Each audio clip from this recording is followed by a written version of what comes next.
Alright, so there aren't too many options when it comes to tablets in the lower to mid-price segment, but having a tablet from Samsung, that comes with certain quality, reliability and features. And that's where the Tab A7 comes into picture. You get two variants, one that's just Wi-Fi and the other one with LTE capabilities. Now in this segment, getting a large 10.4-inch display with a high resolution and quad speakers is a pretty impressive offering. But this is not a tablet wherein you can expect performance. It's just a good alternate tablet that you can move around with and carry with you for entertainment, like watching movies or streaming Netflix and Prime Video.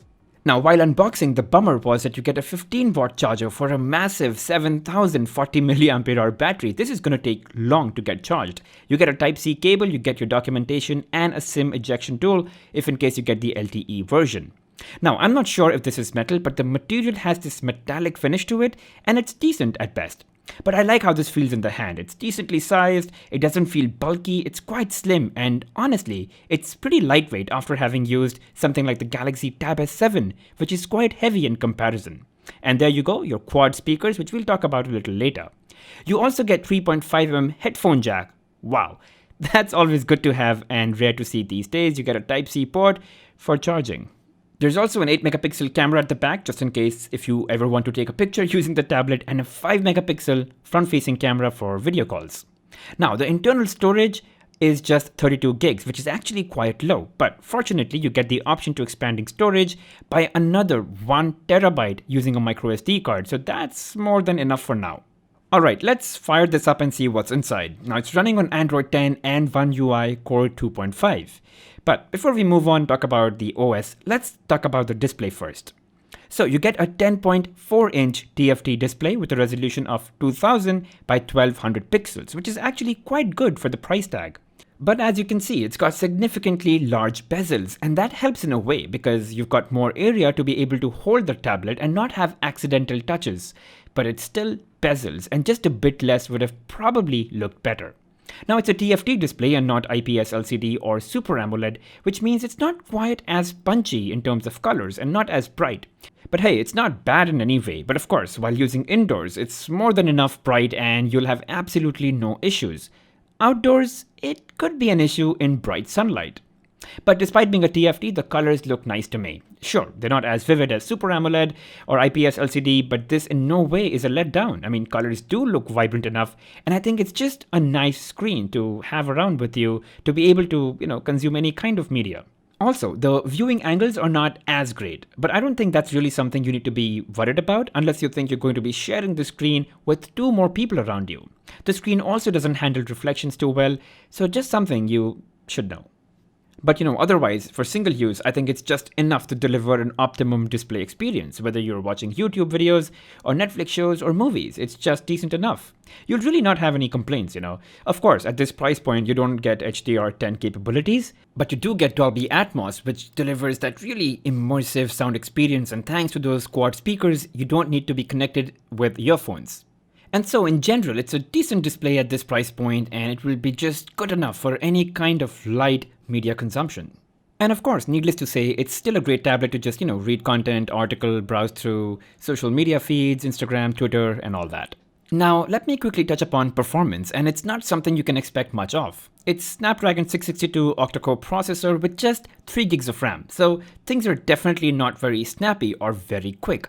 They all function just about properly, but don't expect things to fly here. For example, I'm playing Asphalt 9 on regular, high graphic settings, and it's definitely not smooth.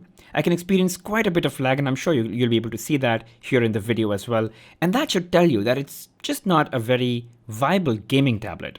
But hey, if I was to drop the quality of the video to just performance, I would get a smoother gameplay.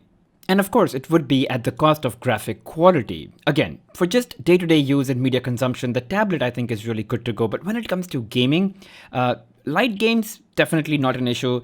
But if you're looking at playing any kind of intense games like PUBG or Asphalt 9, I don't think this is the best way to go. But for any kind of non-gaming use, I think this tablet would just sail through all your regular needs.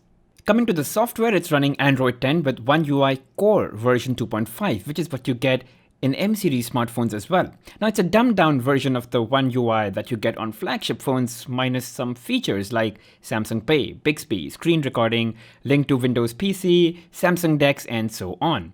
I mean, you cannot expect all those high-end features on a device that's pretty much mid-range, and also it's running on very limited processing power.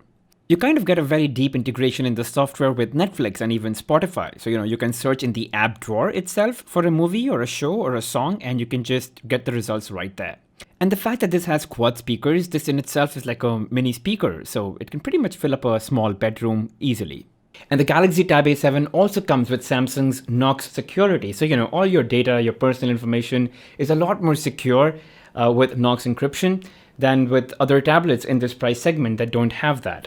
And lastly, that we haven't talked about is the battery capacity. So you get 7,040 milliampere hour of battery capacity, which is massive, With just medium use, you can almost stretch it out for 2 to 3 days without any single charge in between. But if you're like on your tablet all day long, streaming content, watching YouTube videos, Netflix stuff, it can almost last you the entire day and you'll just have to plug it on charging towards the end of the night.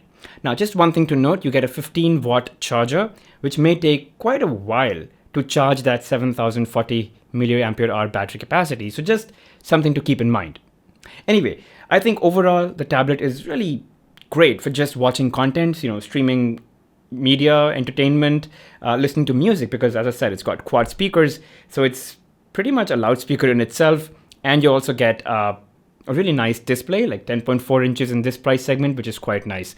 So if you just want something like an alternative display, like a secondary screen to be able to carry around with you and just, watch stuff, I think this is a great tablet to have given the price point.